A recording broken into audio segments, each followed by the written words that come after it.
Hello, and welcome back to the Inner Citadel. We are talking today about a stealth threat that targets the successful, the stable, and the secure. It is the insidious, silent killer of the soul. We are talking about the moment comfort stops being a reward and starts becoming a prison. The greatest lie our modern world tells us is that the goal of life is security, ease, and the elimination of friction. We are taught to trade ambition for stability, passion for pension plans, and struggle for seamless routine. We are sold the fantasy of the golden cage, a life where all needs are met and nothing is demanded of the soul. But what happens when we achieve that perfect ease? For many, what arrives is not peace, but a profound, unnerving emptiness. A vague, cold anxiety that whispers, "Is this it? Is this all I fought for?" This is the central problem of the modern individual. It is the crisis anticipated by Friedrich Nietzsche when he warned us against the last man. And it is the psychological collapse that occurs when the persona completely suffocates the authentic self, as described by Carl Jung. We are going to tell the story of a man named David, and how his pursuit of comfortable success brought him to the very edge of existential annihilation. More importantly, we will uncover the single, most necessary tool to escape the golden cage, the courage to choose your own pain. Part 1. David and the Deadly Seduction of Ease. David was a man who had won the race.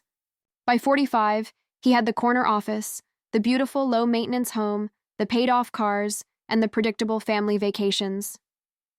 His career in a safe, established industry required competence, not creativity. He had engineered a life of maximum predictability and minimum risk. His success was undeniable. His joy was non-existent.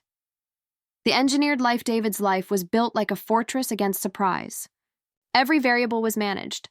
His diet was optimized, his commute was timed, his opinions were calibrated to be acceptable at the dinner party and harmless in the boardroom.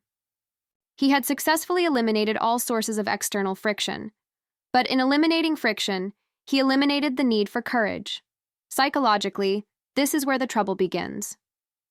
The human psyche is not designed for equilibrium. It is designed for growth and struggle.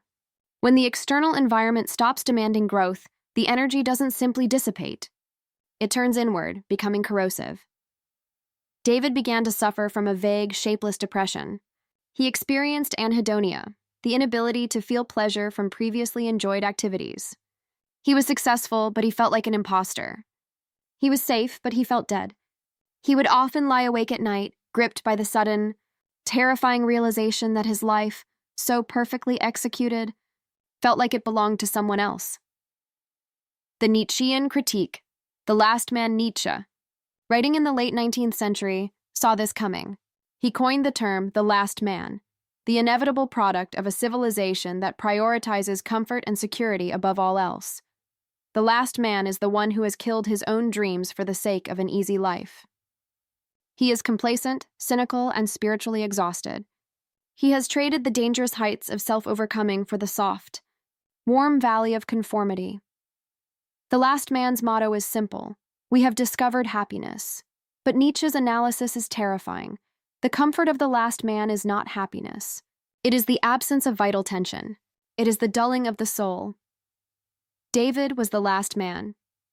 He avoided any thoughts, projects, or relationships that were difficult, challenging, or demanded a high degree of vulnerability. He had confused the elimination of problems with the perfection of his existence.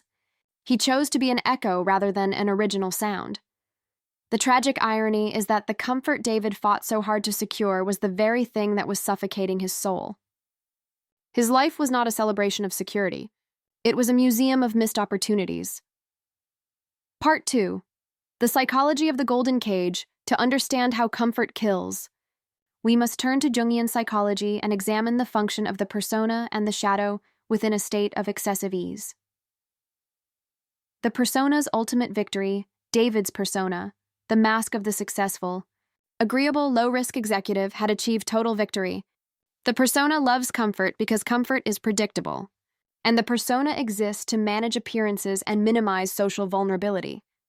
When life is comfortable, the persona takes over entirely because there is no crisis demanding authenticity. The persona creates the golden cage in two ways: defining success as external. The persona convinces the individual that their value lies entirely in their titles, possessions, and social status. David's life was perfect on paper because his persona demanded it. But the persona has no soul. When you succeed purely externally, you achieve the goal, but your inner self receives no reward, leading to the crushing emptiness. Suppressing the shadow. The shadow contains the elements of the self deemed unacceptable by the persona: the wild ambition, the creative impulse, the capacity for honest rage, the yearning for the unknown. In David's comfortable, predictable life, these energies had nowhere to go. They were suppressed, not integrated. The result of this suppression is that the dynamic, powerful energy of the shadow does not disappear. It becomes toxic. It manifests as that shapeless anxiety, the chronic resentment, and the passive-aggressive behaviors that David occasionally unleashed on his family. His persona was comfortable, but his shadow was screaming in the basement of his psyche. Jung knew that we cannot heal what we do not feel. The comfortable life is designed to help us stop feeling the very pain and tension necessary for individuation, the process of becoming whole. The unlived life, the C, most dangerous consequence of the golden cage is what Jung called the unlived life. It is the life we could have lived, the roads not taken, the difficult choices avoided, the dreams deferred. When David chose comfort, he chose a life with a very narrow band of experience. He cut off the vast, messy, and painful potential of his soul. The energy of the unlived life accumulates, projecting outward as fear of change and inward as deep depression. This is the psychological reality of the last man. He is not a failed man. He is a man paralyzed by comfort, whose energy has turned self-destructive. His persona is polished, but his soul is decaying from neglect. Part 3. The cure. The courage to choose your own pain. David realized the true cost of his life during a simple power outage. The lights went out, the Wi-Fi died, the perfectly engineered routine collapsed. For the first time in years, he was forced into silence and darkness. In that void, the truth finally emerged, not as an idea, but as a visceral horror. He was terrified of his own existence. The escape from the golden cage is simple, though not easy. It requires a radical philosophical shift. You must deliberately introduce friction back into your life. The necessary choice, chosen struggle, the antidote to the last man is the Übermensch, or overman, Nietzsche's concept of the self-mastering individual.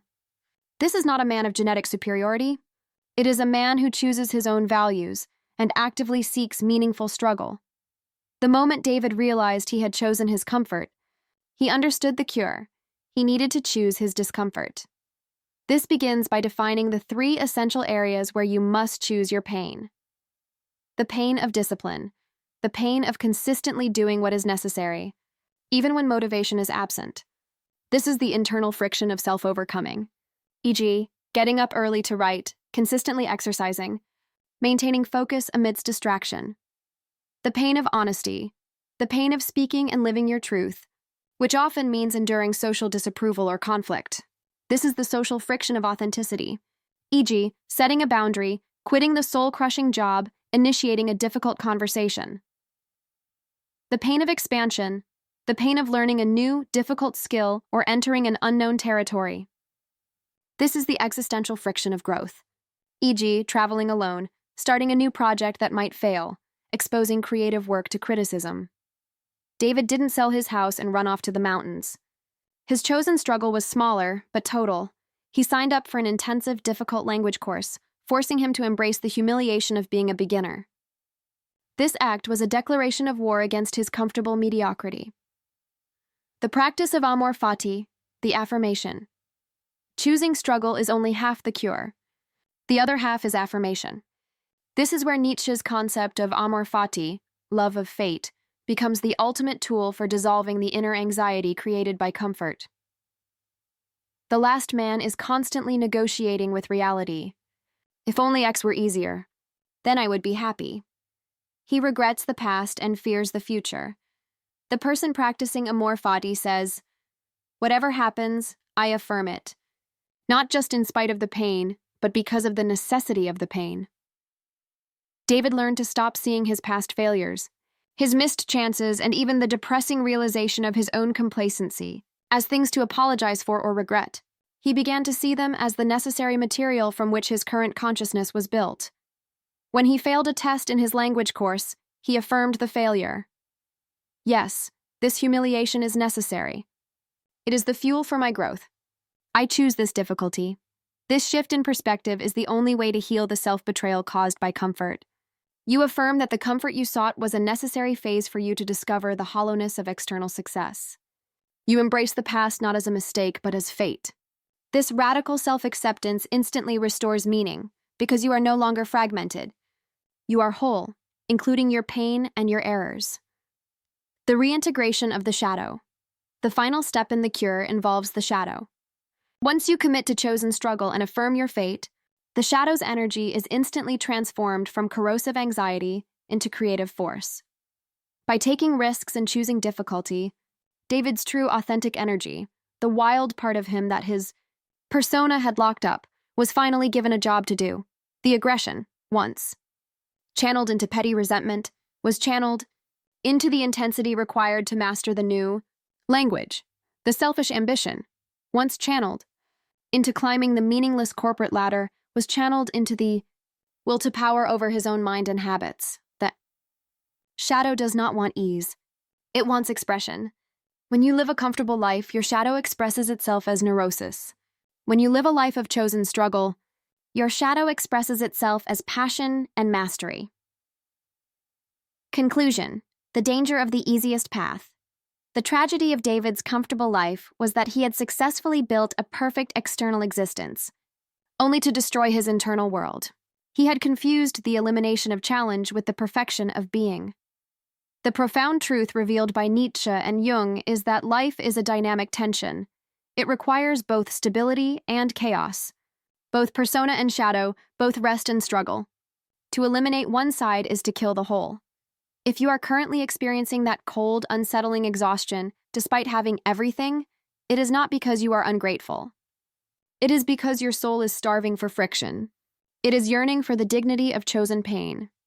Your greatest goal should not be to make your life easy, but to make your life worthy. The cure for the comfort that almost killed you is to commit, today, to a difficult and meaningful struggle that no one can define but you. Choose the effort that affirms the highest potential of your soul.